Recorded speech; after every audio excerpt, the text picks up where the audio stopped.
রহমানির রহিম। প্রিয় বরিশালবাসী, প্রিয় পটুখালীবাসী, বরগুনাবাসী, ভোলাবাসী, প্রিয় ঝালকাঠিবাসী, আসসালামু আলাইকুম। আসসালামু আলাইকুম। কেমন আছেন আপনারা? আলহামদুলিল্লাহ। প্রিয় উপস্থিতিবৃন্দ, প্রিয় ভাই ও বোনেরা, আজ আমরা এখানে একত্রিত হয়েছি নির্বাচন উপলক্ষে। কোন নির্বাচন? আগামী 12 তারিখে বাংলাদেশে একটি জাতীয় নির্বাচন অনুষ্ঠিত হতে যাচ্ছে। সেই নির্বাচনে এই মাঠে উপস্থিত প্রত্যেকটি ভাই বোন সহ সমগ্র বরিশাল সহ বরিশাল বিভাগ সহ সমগ্র বাংলাদেশের প্রায় 13 কোটি ভোটার সেই নির্বাচনে ইনশাল্লাহ ভোট প্রদান করবে। প্রিয় ভাই বোনেরা, এই যে মঞ্চের সামনে আমার এখানে কিছু মানুষ বসে আছেন, এই মানুষগুলো গুম, খুন, জুলাই আন্দোলনে যে শহীদ হয়েছে সেই পরিবারের সদস্যবৃন্দ। এই যে পরিবারগুলো বসে আছে, তাদের যেই স্বজনেরা, যেই প্রিয়জনেরা আজ গুমের শিকার, খুনের শিকার হয়েছে, জুলাই আন্দোলনে অত্যাচারে নির্যাতিত বা শহীদ হয়েছে, সেই মানুষগুলোর কি প্রত্যাশা ছিল? সেই মানুষগুলোর প্রত্যাশা ছিল এই বাংলাদেশের মানুষ তাদের যে অধিকার, যেই অধিকারকে বিগত 16 বছর ধরে ছিনিয়ে নেওয়া হয়েছিল, ভোটের অধিকার, কথা বলার অধিকার, সেই অধিকারকে জনগণের জন্য লড়াই করে আনতে গিয়ে এই মানুষগুলো হত্যার শিকার হয়েছে, গুমের শিকার হয়েছে, খুনের শিকার হয়েছে। প্রিয় ভাই বোনেরা, বিগত 15 বছর আমরা দেখেছি যে জনগণের ভোট নিয়ে কিভাবে নিশিরাতের ভোট অনুষ্ঠিত হয়েছে।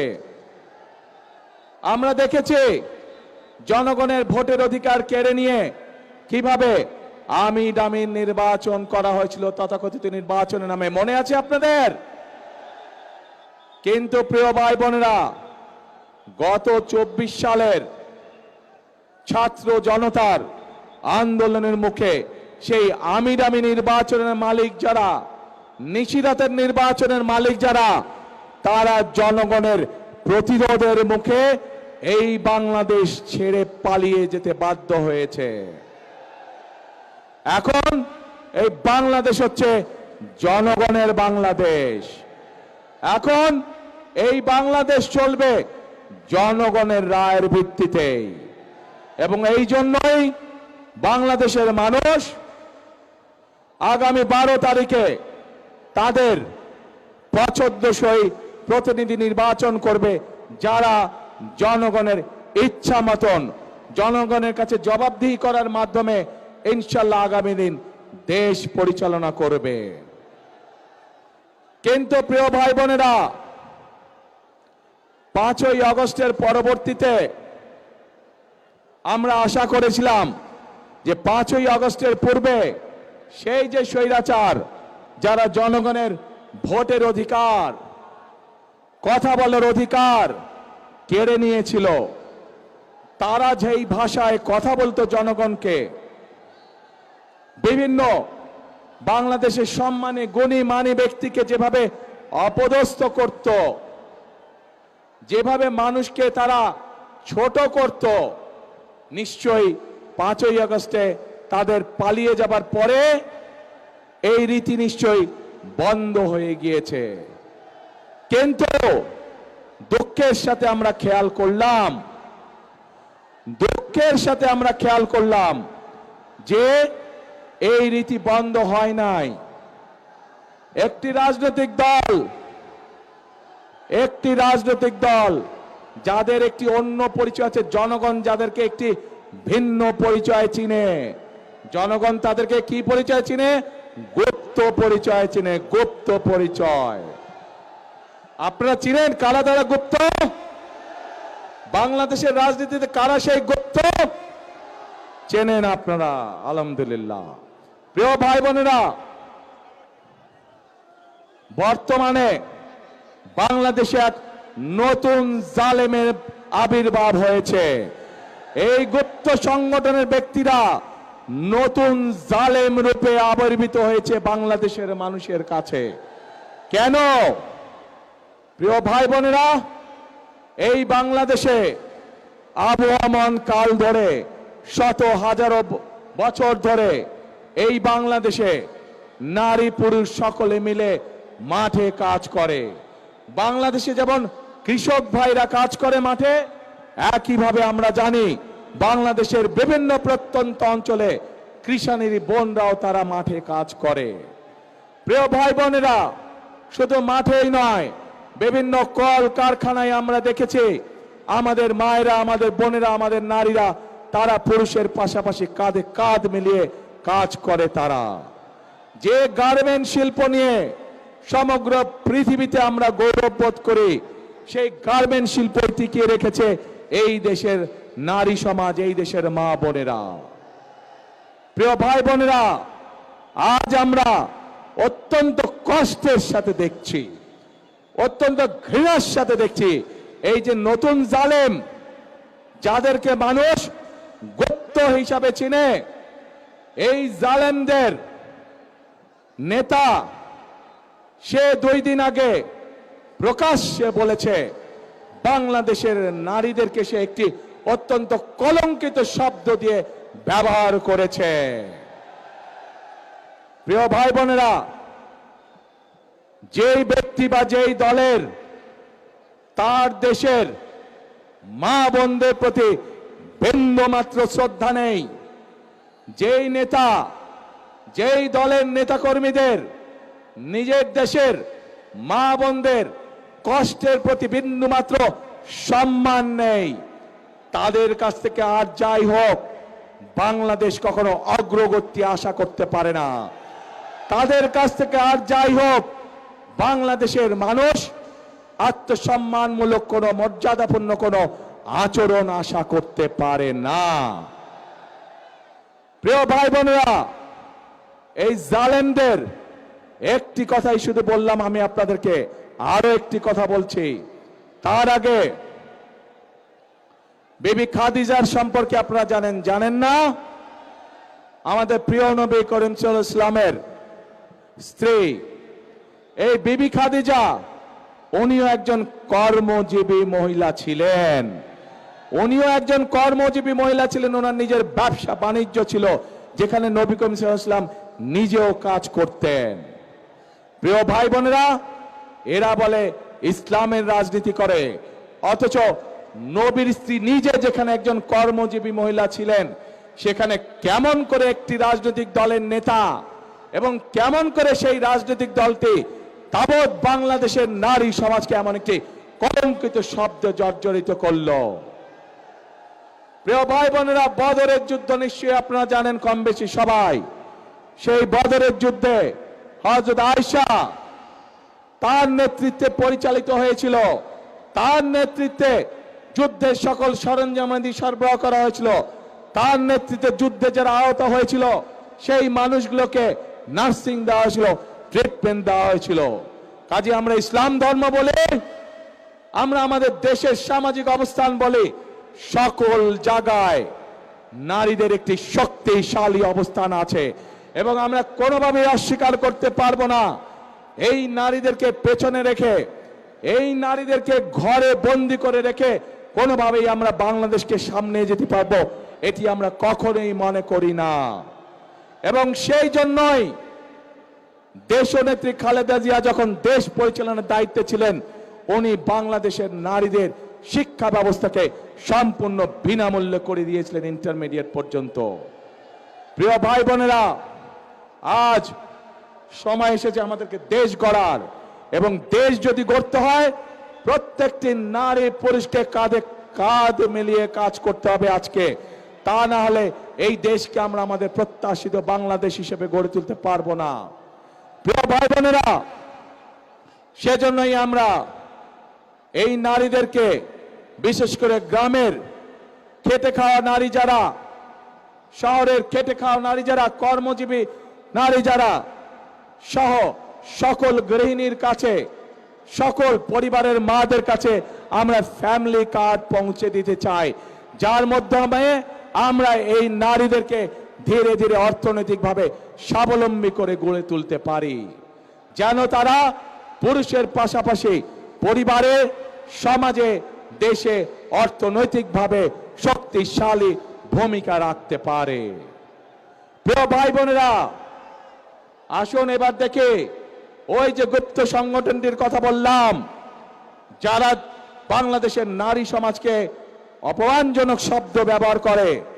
আরেকটি ঘটনা বলি, তাদের আরেক নেতা, যার বাড়ি কিনা কুমিল্লা জেলায়, সেই নেতা কিছুদিন আগে তাদের এক দলীয় সমাবেশে বলেছে তাদের কর্মীদেরকে যে 12 তারিখ পর্যন্ত আপনারা জনগণের পা ধরবেন, তারপরে বাকি পরবর্তী 5 বছর জনগণ আপনাদের পা ধরবে। প্রিয় ভাই বোনেরা, চিন্তা করুন, এই রকম কথা কে বলতে পারে যে 12 তারিখ পর্যন্ত তাদের নেতাকর্মীরা জনগণের পা ধরবে, তাহলে 12 তারিখের পর থেকে জনগণ তাদের পিছে পিছে ঘুরবে, জনগণ তাদের পা ধরবে। এই কথা থেকে প্রমাণিত হয় কি তাদের মেন্টালিটি, কোন পর্যায়ের মানুষ হলে তারা জনগণকে নিয়ে এরকম তুচ্ছ তাচ্ছিল্য কথা তারা বলতে পারে।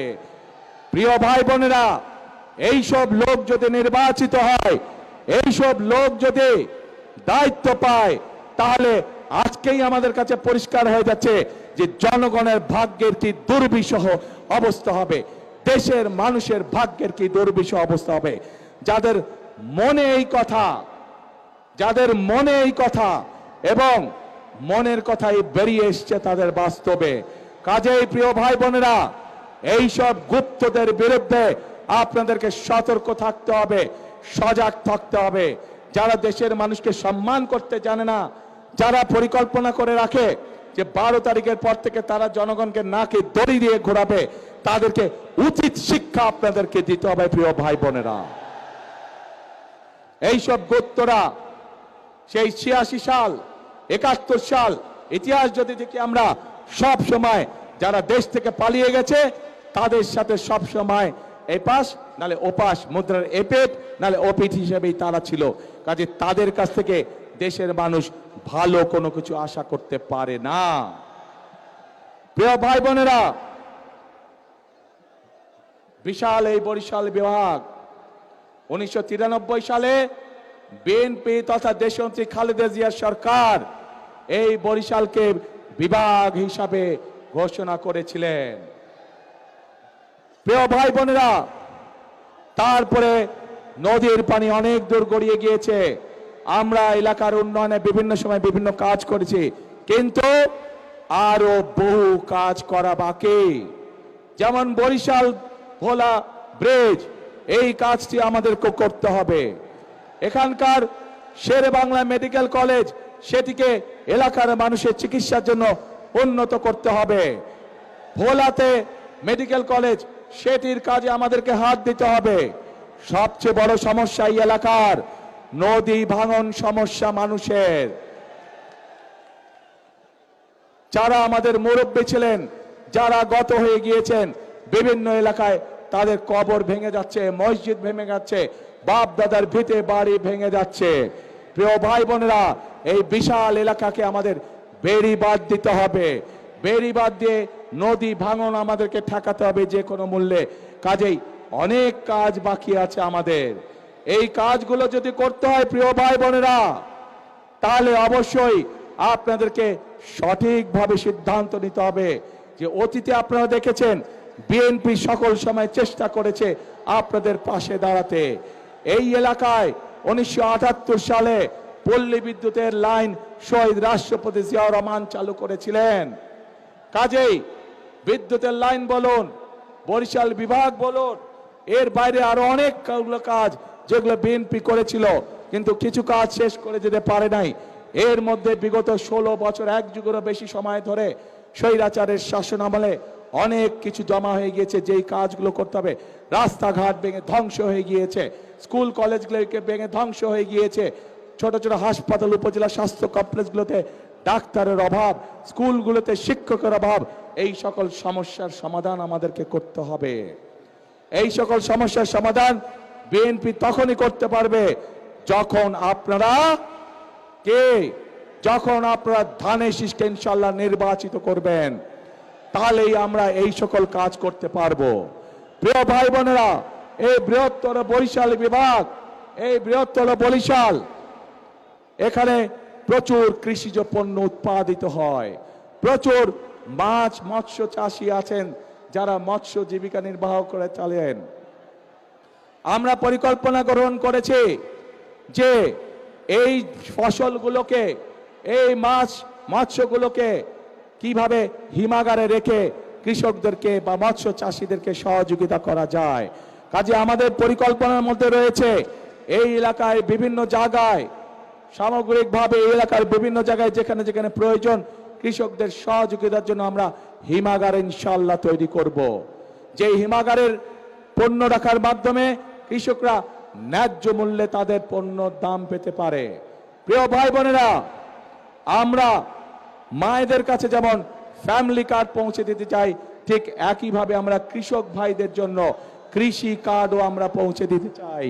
যে কৃষি কার্ডের মাধ্যমে আমরা কৃষক ভাইদেরকে প্রতি সিজনে আমরা বীজ, যার যেই পরিমাণ জমি সেই অনুযায়ী যার যেই ফসল চাষ, আমরা তাকে সেই ফসলের সমপরিমাণ যে পরিমাণ প্রয়োজন সেই বীজ, সার এবং কীটনাশক ঔষধ কৃষকের হাতে পৌঁছে দিতে চাই সেই কৃষক কার্ডের মাধ্যমে। প্রিয় ভাই বোনেরা, আমরা এর মধ্যে আরেকটি সিদ্ধান্ত গ্রহণ করেছি যে যে সকল কৃষক ভাইদের 10,000 টাকা পর্যন্ত কৃষি ঋণ আছে, কৃষি ঋণ আছে, ইনশাল্লাহ 12 তারিখে নির্বাচনের পরে ইনশাল্লাহ 13 তারিখে বিএনপি সরকার গঠন করলে পরে 10,000 টাকা পর্যন্ত কৃষি ঋণ আমরা মওকুফ করে দিব সমগ্র বাংলাদেশে। প্রিয় ভাই বোনেরা, এই এলাকায় আমাদের তরুণ যুবক সমাজের সদস্য যারা, তাদের একটি বিশাল সমস্যা রয়ে গেছে, কর্মসংস্থানের সমস্যা। আমরা যেরকম ভোলাতে গ্যাস পাওয়া গিয়েছে, সেই গ্যাসকে কাজে লাগিয়ে আমরা সেখানকার উপযোগী শিল্প যেমন গড়ে তুলতে চাই, যার মাধ্যমে কর্মসংস্থানের ব্যবস্থা হবে, ঠিক একইভাবে বরিশাল বিভাগের জেলাগুলোতে আমাদের তরুণ এবং যুবক সদস্যদের যাতে কর্মসংস্থানের ব্যবস্থা হয়, সেই জন্য বিভিন্ন রকমের প্রশিক্ষণ কেন্দ্র আমরা গড়ে তুলতে চাই। যে প্রশিক্ষণ কেন্দ্রগুলোতে প্রশিক্ষণ লাভের মাধ্যমে আমাদের যুবক সমাজের সদস্যরা, তরুণ সমাজের সদস্যরা কর্মসংস্থানের ব্যবস্থা করতে পারবেন, ছোট ছোট ব্যবসা বাণিজ্য শুরু করতে পারবেন, এমনকি বিদেশেও তারা কর্মসংস্থানের ব্যবস্থা করে বিদেশেও যেতে পারবেন। প্রিয় ভাই বোনেরা, এই এলাকার বিশেষ করে ভোলা সহ বরিশালের প্রত্যন্ত অঞ্চল সহ অনেকগুলো জায়গায় আছে যেখানে মানুষ সঠিকভাবে চিকিৎসা সুবিধা পায় না। আমরা দেশের মানুষকে, বিশেষ করে মা বোনদেরকে এবং শিশুদেরকে গ্রামে গ্রামে ঘরে ঘরে চিকিৎসা সুবিধা পৌঁছে যাওয়ার জন্য আমরা হেলথ কেয়ারার নিযুক্ত করতে চাই। হেলথ কেয়ারার আমরা ট্রেনিং দিয়ে নিযুক্ত করতে চাই। তাদের কাজ হবে গ্রামে গঞ্জে, গ্রামে গ্রামে গিয়ে মা বোনদেরকে, শিশুদেরকে ঘরে বসে চিকিৎসা দেওয়া, ছোটখাটো অসুখ, যাতে করে মা বোনদেরকে কষ্ট করে হাসপাতালে না আসতে হয়। প্রিয় ভাই বোনেরা, আমরা পরিকল্পনা গ্রহণ করেছি বাংলাদেশের নারী সমাজকে স্বাবলম্বী করার জন্য। আমরা পরিকল্পনা করেছি যুবকদেরকে প্রশিক্ষণের মাধ্যমে এবং এই অঞ্চলের উপযোগী কি কি কলকারখানা হতে পারে সেগুলো পরিকল্পনা গ্রহণ করে মাধ্যমে কর্মসংস্থানে, বেকারদের কর্মসংস্থানের ব্যবস্থা করা।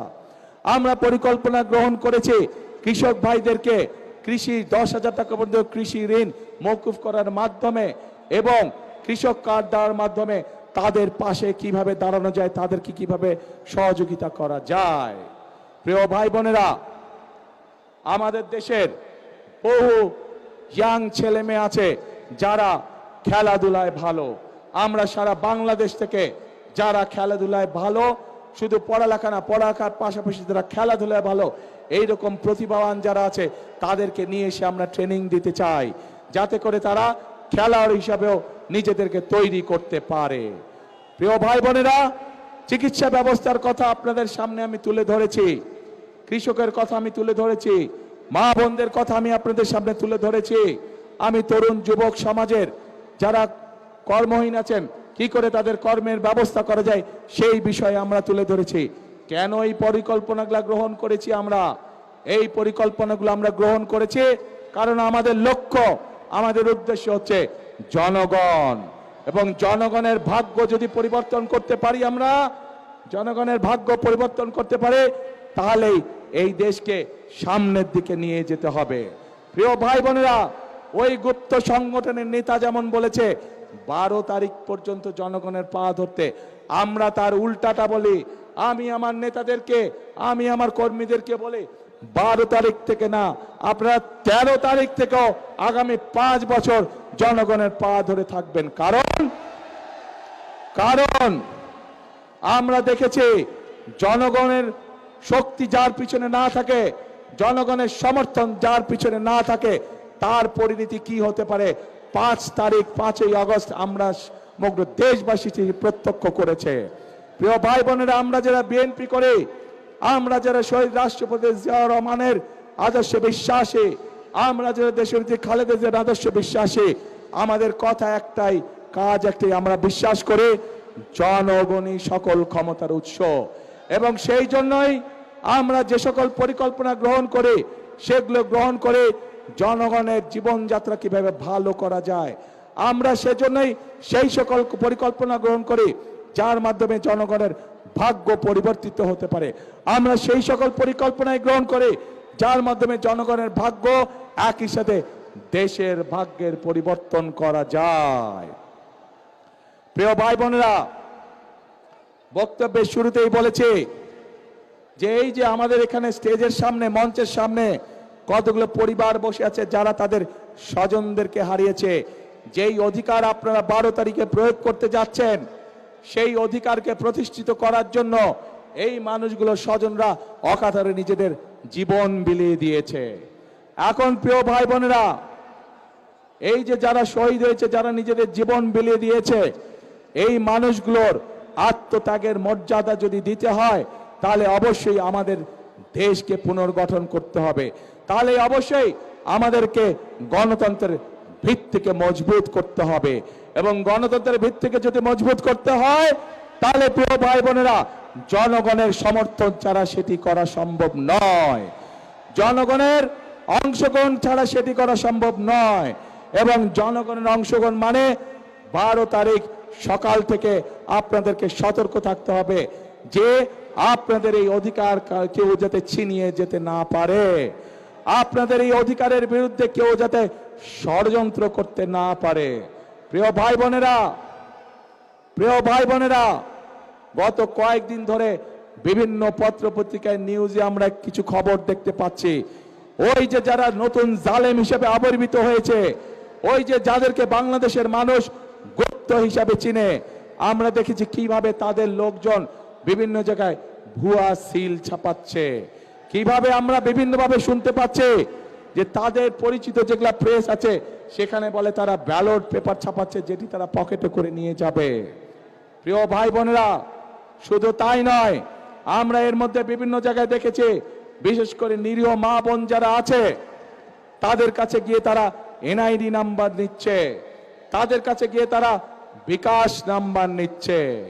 প্রিয় ভাই বোনেরা, এই গুপ্তের দল, এই জালেমের দল বলে তারা নাকি সৎ মানুষের শাসন কায়েম করবে। আরে ভাই, নির্বাচনের আগেই তো আপনারা জাল ব্যালট পেপার শুনলাম, খবরে দেখলাম ছাপাচ্ছেন। নির্বাচনের আগেই তো দেখলাম আপনাদের লোকজন এনআইডি নাম্বার নিয়ে যাচ্ছে, মা বোনদের বিকাশ নাম্বার নিয়ে যাচ্ছে। প্রথমেই তো আপনারা অনৈতিক কাজ শুরু করছেন, অনৈতিক কাজ দিয়ে আপনারা মানুষের ভোটকে প্রভাবিত করতে যাচ্ছেন। যাদের ভোটের শুরুটাই অনৈতিক কাজ, তারা কি করে সৎ মানুষের শাসন দিতে পারে? পারে না তারা। প্রিয় ভাই বোনেরা, আর মা বোনদেরকে অপমান করার পরে তারা বলছে যে তারা এটা করে নাই, তাদের আইডি বলে হ্যাক হয়ে গিয়েছিল। কিন্তু বিশেষজ্ঞদের কথা অনুযায়ী আইডি কোনো হ্যাক হয় নাই। যখন তারা ধরা পড়ে গিয়েছে বিভিন্ন রকম মিথ্যে কথা তারা বলা শুরু করেছে। প্রিয় ভাই বোনরা, যারা একটি অপরাধকে ঢাকার জন্য মিথ্যে কথা বলে, আর যাই হোক, তারা সৎ মানুষের শাসন দিতে পারে না। কাজে প্রিয় ভাই বোনেরা, এদের এই ষড়যন্ত্র সম্পর্কে আপনাদেরকে সজাগ থাকতে হবে। আজ এই মাঠে লক্ষ মানুষ যারা আছেন, আপনারা স্ব এলাকায় ফিরে গিয়ে আপনার এলাকার যে সকল ভাই বোন আছে, যারা ভোটার আছে, তাদেরও সকলকে সজাগ সতর্ক দৃষ্টি রাখতে বলবেন, যাতে করে 12 তারিখে আপনার অধিকার অন্য কেউ হাইজ্যাক করে নিয়ে যেতে না পারে। প্রিয় ভাই বোনেরা, আসুন 12 তারিখে আমরা ভোট শেষ করি। ইনশাল্লাহ ধানের শীষ বিজয় হলে, ধানের শীষ ইনশাল্লাহ 13 তারিখে সরকার গঠন হলে, 13 তারিখের পর থেকে আমাদেরকে দেশ গঠনের কাজে হাত দিতে হবে। হাজার হাজার খাল বিল পড়ে আছে, যেগুলোকে আমাদের খনন করতে হবে। খনন করার মাধ্যমে যেমন বন্যার গতিরোধ করতে হবে, একইভাবে আমাদেরকে পানির ব্যবস্থা করতে হবে। আমাদের হিমাগার তৈরি করতে হবে কৃষকদের সুবিধার জন্য। আমাদের ছেলে মেয়েদের শিক্ষার জন্য স্কুল কলেজগুলোকে সঠিকভাবে সুন্দর করে দাঁড় করাতে হবে। মানুষ যাতে চিকিৎসা পায় তার ব্যবস্থা আমাদের করতে হবে। বেকার যারা আছে তাদের কর্মসংস্থানের ব্যবস্থা আমাদেরকে করতে হবে। প্রিয় ভাই বোনেরা, বহুত কাজ বাকি আছে। বিগত 1 যুগ ধরে আমরা মিথ্যে উন্নয়ন দেখেছি, বাংলাদেশের মানুষের ভাগ্যের কোনো পরিবর্তন হয় নাই। কাজে আসুন 12 তারিখে ইনশাল্লাহ ধানের শীষকে জয়যুক্ত করার মাধ্যমে 13 তারিখ থেকে আসুন সকলে মিলে আমরা দেশ পুনর্গঠনের কাজে হাত দেই। কে কে আছেন আমার সাথে এই কাজে? দেশ পুনর্গঠনের কাজে কে কে আছেন? কি ভাই বিল্ডিং এর ভাইরা, ওই যে বিল্ডিং এর উপরে, ধন্যবাদ। দেশ পুনর্গঠনের কাজে রাস্তার মধ্যে যে ভাইরা আছেন, আপনারা আছেন আমার সাথে, ওই যে ছাদের উপরে আছেন, দেশ পুনর্গঠন ইনশাআল্লাহ। ধন্যবাদ সকলকে। প্রিয় ভাই বোনেরা, এই যে এখানে প্রার্থীরা একটু দাঁড়ান তো, প্রার্থী সাহেবরা আপনারা একটু দাঁড়ান, শুধু প্রার্থীরা সামনে আসেন, একটু দাঁড়ান। হ্যাঁ দাঁড়ান, আপা ধাক্কা দেখি করেন না, দাঁড়ান।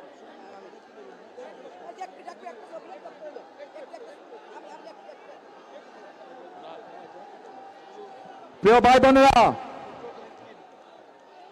বোনেরা, এই যে আমার দুই পাশে দেখছেন ধানের শীষ আর ট্রাক নিয়ে একজন দাঁড়িয়ে আছে। আমাদের বক্তব্য হচ্ছে ওই গুপ্ত তাদের বিপরীত বক্তব্য। এই মানুষগুলোকে দিয়ে গেলাম আপনাদের কাছে আমি ধানের শীষ আছে। 12 তারিখ পর্যন্ত এদেরকে দেখে রাখবেন আপনারা।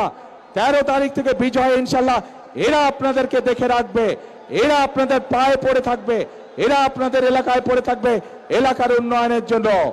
প্রিয় ভাই বোনেরা, এখানে যাদেরকে দেখছেন সবাই হচ্ছে ধানের শীষ। ধানের শীষের সাথে আমাদের আরেক ভাই আছে ট্রাক মার্কা নুরু, এও এই এলাকার ছেলে, আমাদেরকে আন্দোলন সংগ্রামে আমাদের সাথে ছিল। তাকেও দয়া করে আপনারা বিজয় করে নিয়ে আসবেন, সে আমাদেরই একজন। আর প্রিয় ভাই বোনেরা, পার্থকে আপনারা ছিলেন ভোলার মানুষ, ঐতিহ্যবাহী পরিবারের ছেলে, গরু গাড়ি মার্কা, তাকেও আপনারা দেশ উন্নয়নের সুযোগ দিবেন, এলাকার কাজ, এলাকার উন্নয়ন, মানুষের সমস্যার সমাধানের সুযোগ দিবেন ইনশাআল্লাহ। প্রিয় ভাই বোনেরা, বলেছি মৎস্য কথা বলেছি। প্রিয় ভাই বোনেরা, আসুন আমাদের কাজ হবে 13 তারিখ থেকে দেশ পুনর্গঠনের। আর এই এলাকার শহীদ জিয়া যেই কাজটি শুরু করেছিলেন খাল খননের কাজ, ইনশাআল্লাহ 13 তারিখে বিএনপি সরকার গঠন করলে আমি খাল খনন করতে আসব। কে কে যাবেন আমার সাথে খাল খনন করতে? ইনশাআল্লাহ আমরা 13 তারিখ থেকে ইনশাআল্লাহ খাল খনন কর্মসূচি শুরু করব। প্রিয় ভাই বোনেরা, শেষ কথার এক কথা, করব কাজ, গড়ব দেশ, করব কাজ সবার আগে বাংলাদেশ। আল্লাহ হাফেজ। বাংলাদেশ জিন্দাবাদ, বাংলাদেশ জাতীয়তাবাদী দল জিন্দাবাদ। আসসালামু আলাইকুম।